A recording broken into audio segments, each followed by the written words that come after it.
রাজশাহীর মিনারুল ইসলাম গত ২০ জুলাই নারায়ণগঞ্জে নিহত হয় সড়ক দুর্ঘটনায়। তবে তাকে জুলাই আগস্ট বিপ্লবে নিহত দেখিয়ে ১৩২ জনকে আসামি করে মামলা করেছে তার ভাই নাজমুল।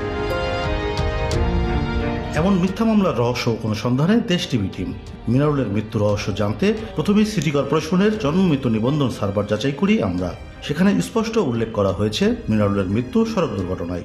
আমি আসার পরে এটা সার্ভার চেক করে দেখছি, ওনার আম্মা আমার কাছে আসছিলেন, তো সার্ভার চেক করে দেখছি যে রোড অ্যাক্সিডেন্ট উল্লেখ করা আছে। এটুকুই জানি, তার বেশি কিছু আমি জানি না। তাহলে কেন জুলাই আগস্ট বিপ্লবে নিহত দেখিয়ে হত্যা মামলা করেছে পরিবার জানতে বাদীর মুখোমুখি আমরা। ক্যামেরার সামনে দিক বেদিক কথা শুরু করেন তিনি। তখন মামলাটা আমি আসলে করতে চাই নাই, তারপরে আপনার ওই হয়ে গেছে আর কি। ওই একজনের সঙ্গে গেছিলাম, ওনারা ওনার সাথে দ্বন্দ্ব, ওনারা আপনার মামলাটা দিয়েছে।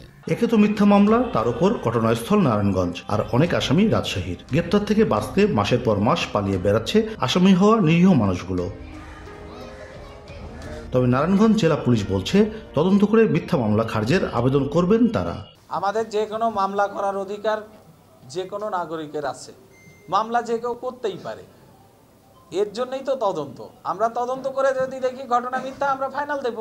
সড়ক দুর্ঘটনায় নিহত মিনারুলকে ২৪-এর বিপ্লবে গুলিবিদ্ধ হয়ে নিহত দেখিয়ে জুলাই শহীদ স্মৃতি ফাউন্ডেশন থেকে ৫ লাখ টাকা অনুদান নিয়েছে তার স্ত্রী।